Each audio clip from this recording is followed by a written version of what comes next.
जोबोद माने सिबिनाय आरो खुलुमनायजों आं नोंथां सोंनाय जिथु माबा बेखौ आं फिननो नागिरदों।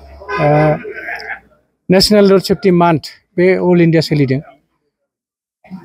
तो आसामनि गुबुन गुबुन जिल्लाजों लोगोसे क'क्राझार जिल्लायावबो जोङो बेखौ फालिगासिनो थादोंमोन। दिनै जोबथा दिन बेवहाय जोङो बे 31 दिनाव सानसेबो जिरायाजासे जिल्लानि गुबुन गुबुन जायगायाव जोङो नैबे रोड सेफ्टिनि सोमोन्दै पाब्लिकफोरनि गेजेराव हाबनो नाजादों।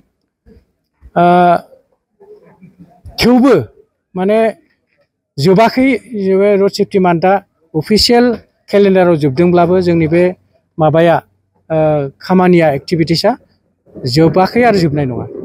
दा बाथ्राया जाहैबाय जोङो नैबे नेशनेल रोड सेफ्टि मान्थ बेखौ फालिनायनि उनाव जोंनि पाब्लिकफ्रा बेसेबां कनसियास जाखो बेसेबां सिरियास जाखो बेसो जोंनि थाखाय बिराद गोनां बाथ्रा।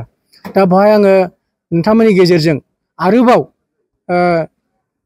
मानिजाथाव लामा बाहायगिरि बिथांमोन, गारि सालायगिरि बिथांमोन, गारि बिगोमा गासिबखौबो माने आरोबाव खावलायनो नागिरदों जे रोड सेफ्टिनि खेथ्रआव खुनु धरननि कमप्रमाइज गैया।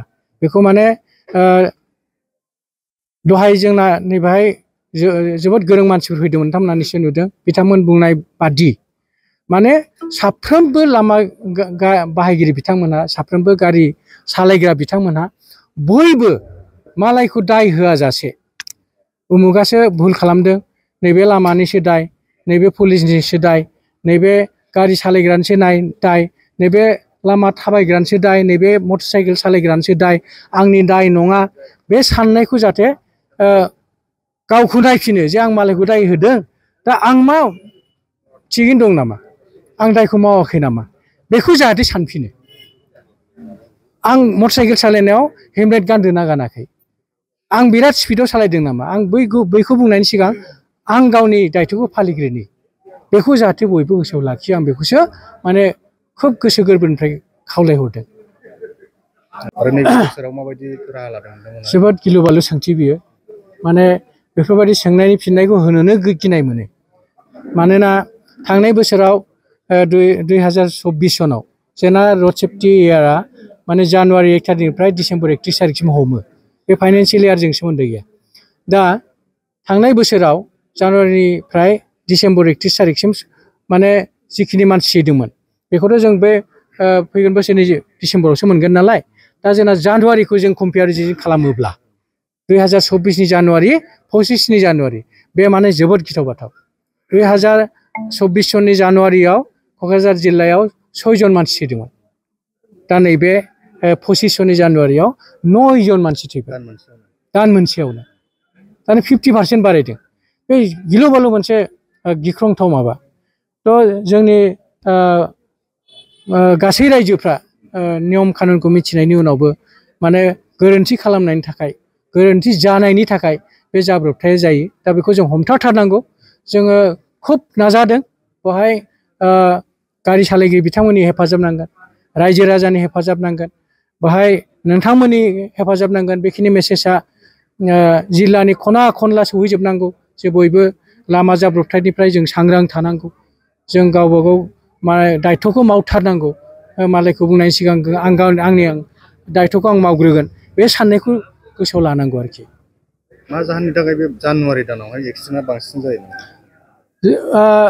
मेइनलि माने जों जानुवारि दानाव जाब्रबथाय जानाय जाहोना जाहैबाय, बेखौ जों बयबो मिथिगौ, बे समाव बयबो पिकनिक जायो आरोखि। ओमफ्राय बांद्राय माने रंजानो नागिरो। दा रंजानायखौ माने अबेबा मोनसे माबाजों गावनि सेफटिखौ थि लाखिखांनानैसो रंजायोब्ला बाव मोनसे दस्रा मोनसे गोजोननाय फैयो। दा नाथाय जोंना मा माने बिराद रंजानायखौ खिथानो आं एसे गोख्रों रावैजों बुंदों। माने बेवहाय दुखु आरो माने हास्थायनाय हाबनानै दंखाय आं बेखौ बुंनो गोनां जादों जे जोंनि गारि सालायग्राफ्रा एखमब्ला माने जुमाय लोंनानै बांद्राय रंजानाय देखायनो थांनायावनो नैबे जाब्रबथाया जादों होननानै जोङो जोंनि इनभेस्टिगेसनाव ओंखारदों। गोबां स्पिड ब्रेकार होनाय, गोबां मानसियानो बायदि बायदि अभियोग होदों।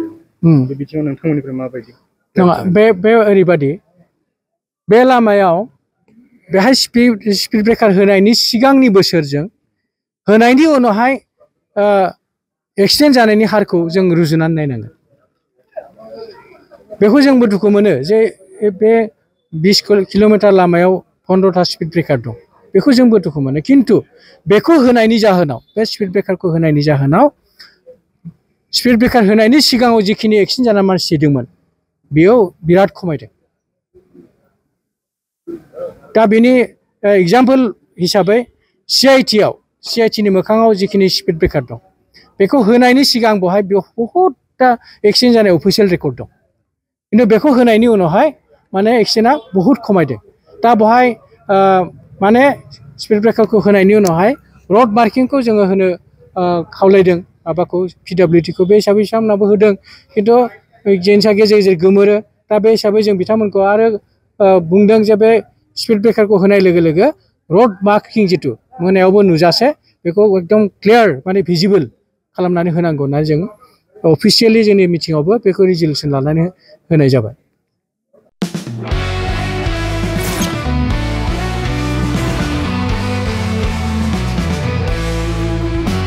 नोंथांनि जिउआव जायखिजाया खामानियावनो हेंथा नुजाथिदों नामा गोब्राब नाजासेयावबो जिउआव जाफुंसारनायखौ मोननो हायाखै नामा जुदि नोंथाङा बेफोर बायदि जेंनाफोरजों मोगा-मोगि जानांदोंब्ला बे खेबनिफ्राय जिंगासिनांगौ गैलिया